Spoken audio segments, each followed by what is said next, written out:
The hunt begins for a new president at the University of South Carolina following Bob Caslen's recent resignation given to the Board of Trustees. As the search for new leadership begins, the UofSC chapter of the NAACP is calling for greater diversity in the school's executive offices. I'm Carlin. And I'm Will Kronsberg. You're listening to The Loop with SGTV News 4.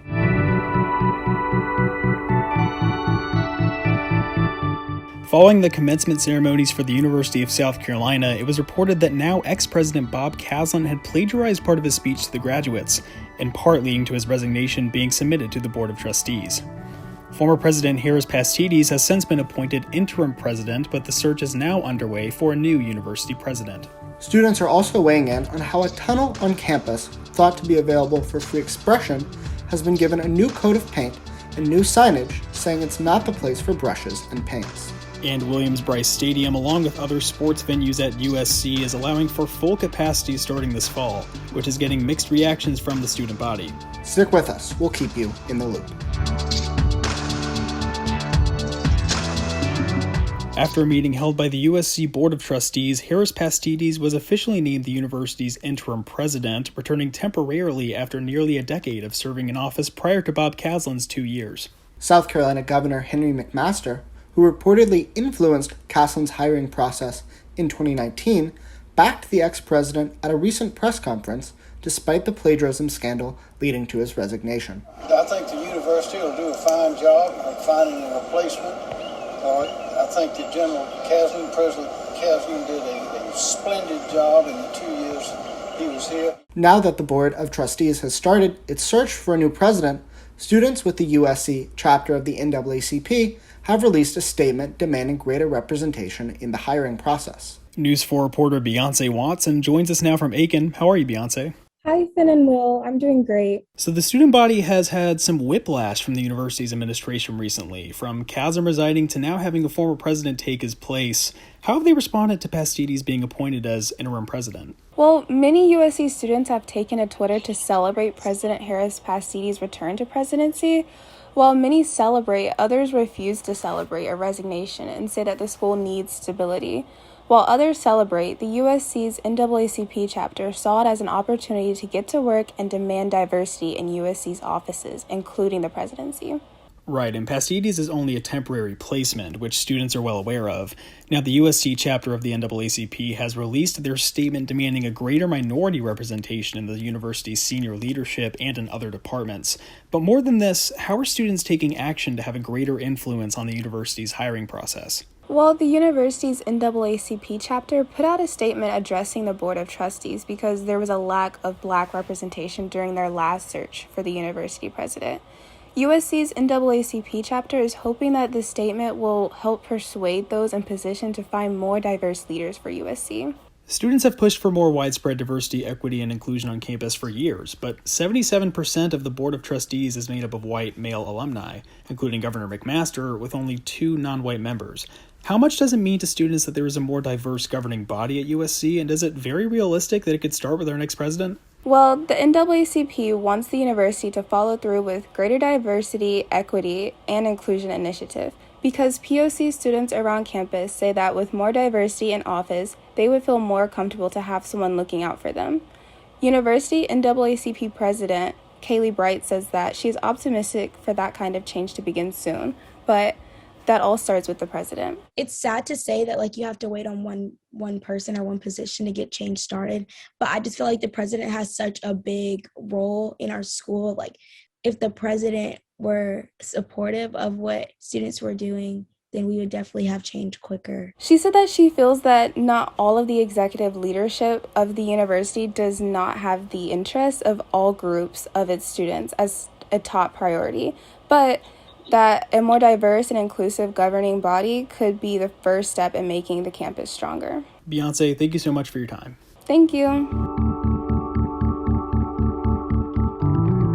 The CDC has recently stated that fully vaccinated people no longer need to wear a face covering in most indoor and outdoor situations, still advising they be worn in large gatherings and when traveling. Though this new guidance applies to everyone nationally, the CDC strongly recommends following COVID-19 guidelines that your state and local businesses or workplaces require, which vary greatly across the country. News 4 reporter Tyler Fedor reports. The Center for Disease Control announced May 13th those fully vaccinated against the coronavirus no longer need to wear masks outdoors in crowds and in some indoor settings. According to AP reporting, virus cases in the United States are at their lowest rate since September, and deaths at their lowest rate since April. The positive rate of tests is an all-time low for the coronavirus pandemic. Even as the CDC rolls back virus restrictions, however, some states are still keeping restrictions in place, such as limiting capacities and mask requirements. According to AP reporting, Democrat-controlled states are continuing the use of restrictions, while Republican states such as Florida and Texas have been removing restrictions for weeks now. In fact, Governor of Republican Texas, Greg Abbott, lifted the statewide mask mandate back in March. Democratic Oregon's Governor Kate Brown only lifted an outdoor mask requirement after public pressure. Supporters of these states' more cautious approach point to lower infection rates during the pandemic as a result of more strict restrictions. Texas, with a population of around 29 million, saw a total of 2.94 million cases of COVID-19 and over 51,000 total deaths. Oregon, with a population of 4 million, saw a total of 199,000 cases and over 2,000 deaths. In South Carolina, Governor Henry McMaster has ordered an end to mask mandates across the state, saying that local governments should rewrite their ordinances if they wish to keep them in place. In Columbia, though the city council voted to extend its citywide mask mandate to June 5th, there are still some big local changes to COVID-19 restrictions. Last week, the university announced plans to reopen major athletic events to full capacity, beginning with their final baseball series of the season. They say that masks will also no longer be required for fans in attendance, but recommended for high-capacity events such as baseball. The announcement mainly affects the upcoming football season at Williams-Brice Stadium, which kicks off for the Gamecocks on September 4th against Eastern Illinois. In a poll posted to the SGTV News 4 Twitter earlier this week, 72% of responders indicated the full reopening was a good thing, while 11% were indifferent and 17% believed it was a bad choice. We're now joined by News 4 reporter Kendall Smith. How are you, Kendall? Will, I'm doing well. Thank you so much for having me. Absolutely. Well, over the last 15 months or so, we as students have become so accustomed to protocols like mask wearing and social distancing, and allowing for full capacity at a stadium like Williams-Brice is definitely a big step towards normalcy. But how are students reacting to this change? Isn't it so weird, Will, that we're sitting back now and thinking it's so bizarre that Williams-Brice Stadium is going to be at full capacity this year when we went so many years having it at full capacity. And when it wasn't full, it was weird. But then last year, obviously, with all of the COVID restrictions, it had to be brought down and people couldn't be in the stadium. But this year, they're planning on having it back up. And I will say from students, the amount of joy that I've seen on Twitter and via social media at the fact that USC is planning to reopen to full capacity at Williams-Brice Stadium. It's definitely been very, very obvious. I think a lot of students are happy. Now you have some students, like we talked about a little bit earlier with the poll that News 4 put out, that don't necessarily think it's a great idea or they're very indifferent about it. But like you said, that 72% saying it's a good choice. And that doesn't speak for the whole student body, obviously. But from what I have seen, a lot of people are very excited to return to this normalcy, especially now that the vaccine is out. They can't wait to get back to Williams-Brice Stadium in full capacity this fall. Well, of course, and as you mentioned, allowing for full capacity at sporting venues is a big change from being limited over the past year, but there are also other COVID-19 restrictions that are being loosened and removed as well. Can you talk about what could be required of attendees at these games in the fall? Yeah, absolutely. So as we talked about, the stadium will be at full capacity, meaning there will be no social distancing, which is a word we've gotten very used to and an action we've gotten very used to over the past 15 months. But aside from that, masks will also not be required at games this year. They were required last year, not required this year. And as we've seen full capacity open up this spring at Founders Park for USC baseball, we'll be seeing the same thing, but no masks this time around in the fall, which is a huge change from last year and what we've been experiencing over the last year and a half almost. And another potential benefit of higher attendance at Williams-Brice and at Founders Park can be help for small businesses around. How might the businesses around these stadiums profit from a full house on game day? I don't even think that words can do justice just to how much it's going to help local businesses, small businesses, businesses around the area of Williams-Brice Stadium. Obviously, business was booming a couple of years back for those bars, for those restaurants, for those Gamecock athletic wear shops that are around the stadium. And then last year with less fans, obviously that doesn't happen as much. You have limited seating capacities, but this year things are going to be back in full action. I think it's going to do great things for the economy, great things for small businesses around the area. I think about Jay's Corner, the bar far over there by Williams-Brice Stadium. I'm sure they'll be back up in full force as well. So certainly a good thing for businesses. I think having more people around probably means more people coming to your business, and I think a lot of them are excited for that. Well, Kendall, thank you so much for joining us. Thanks, Will. Arts and entertainment are a big part of what brings tourists to Columbia apart from the university, but also part of what convinces students to go to USC. Recent changes to the school's infrastructure have left many confused about one notable area on campus called the Art Tunnel or Free Expression Tunnel. Found between the Science and Technology Building and the Darla Moore School of Business is a tunnel under Assembly Street, which has been used by students to display artwork on its walls for years. But now, photos circulating on Twitter show the tunnel walls to be completely blank after it was painted over by university staff with new signage stating that any markings are in violation of state law. While surrounding universities have allowed for free expression tunnels on their property, such as NC State, USC has subjected the tunnel, thought to be available for student art, to state laws and regulations, which has left many students feeling confused and disappointed. In a recent News 4 Twitter poll, an overwhelming 93% of respondents said that they believe the tunnel, or another part of campus, should be a place devoted to free expression. USC junior Charlotte Morrison, who took the pictures of the now barren tunnel, says that walking through it has been a tradition for them, but they were surprised to see that it was now empty. My friends and I all love the art tunnel. We love walking through it and seeing what's in there. I was very shocked to see it like that, especially the sign is saying it's prohibited to paint in there, because I'd never seen any signage or anyone saying that it's explicitly prohibited to paint in there. And I'm not sure whose policy this is. It doesn't feel as cool and a creative part of campus like it used to be. It just feels very dull. Other students took to Twitter in agreement with this sentiment, saying that the university should allow for free expression in the tunnel and that nothing there was graphic or offensive to anyone. Speaking of art, there are some upcoming events popping up around Columbia to look forward to over the weekend if you're feeling extra creative. Stay right there. We'll keep you in the loop.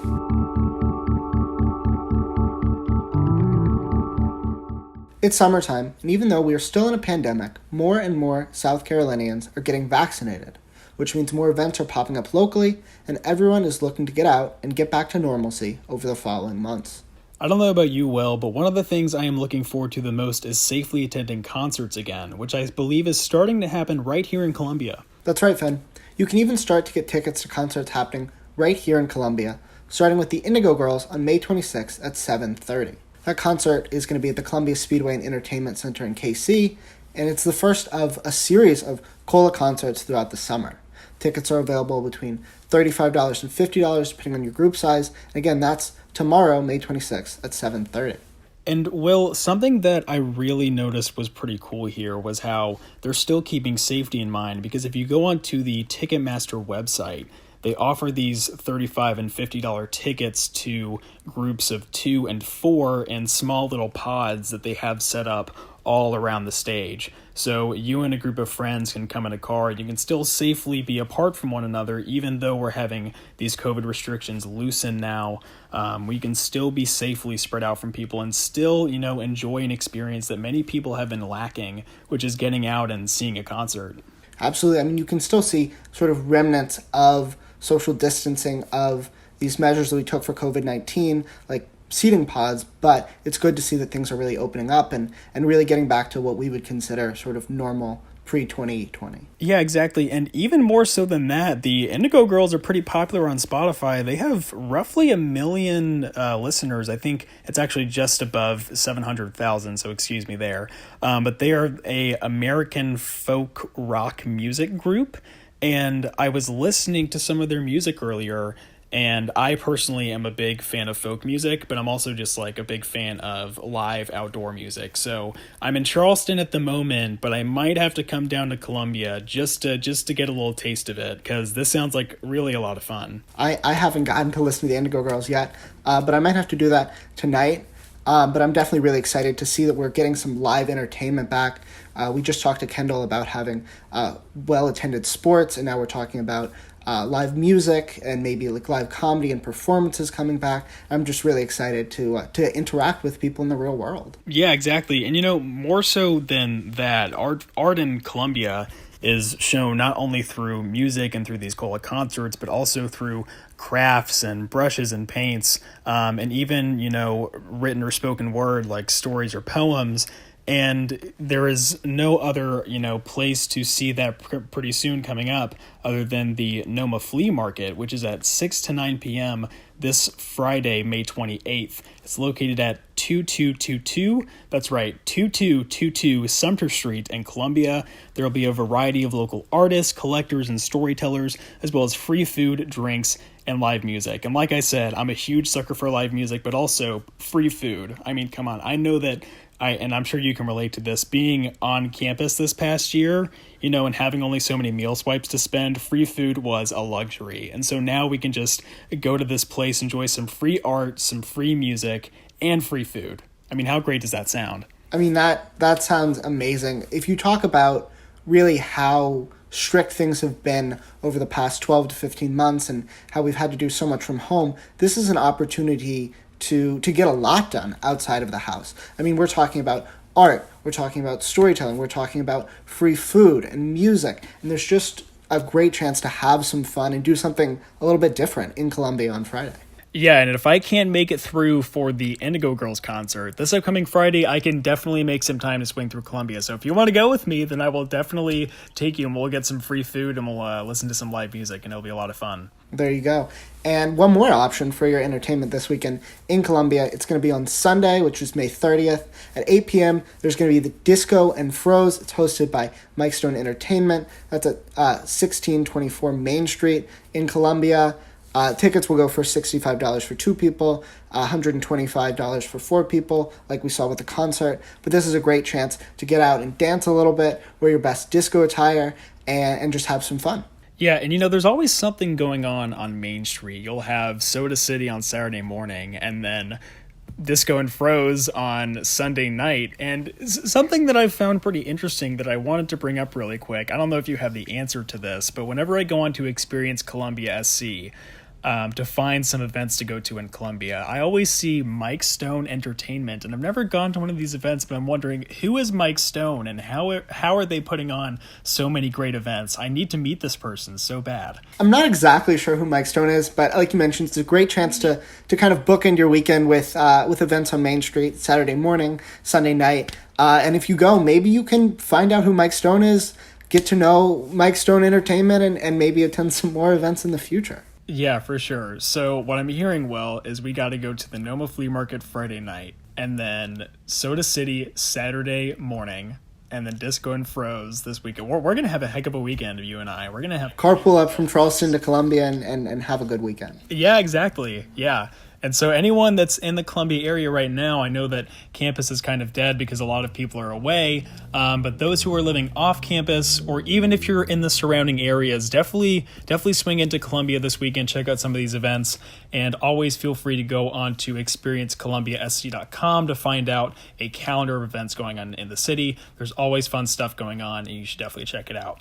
But in other news in Columbia, the summer heat is clearly kicking in, with the high today being 93 and the low being 66. You can expect partly cloudy skies for most of the week. Now, in terms of the stock market right now, the Dow Jones Industrial Average decreased by 95 points, the NASDAQ decreased by 6 points, and the S&P 500 fell by 10 points. Keeping you in the loop, I'm Finn Carlin. And I'm Will Kronsberg. You're listening to SGTV News 4. Join us next week to stay in the loop.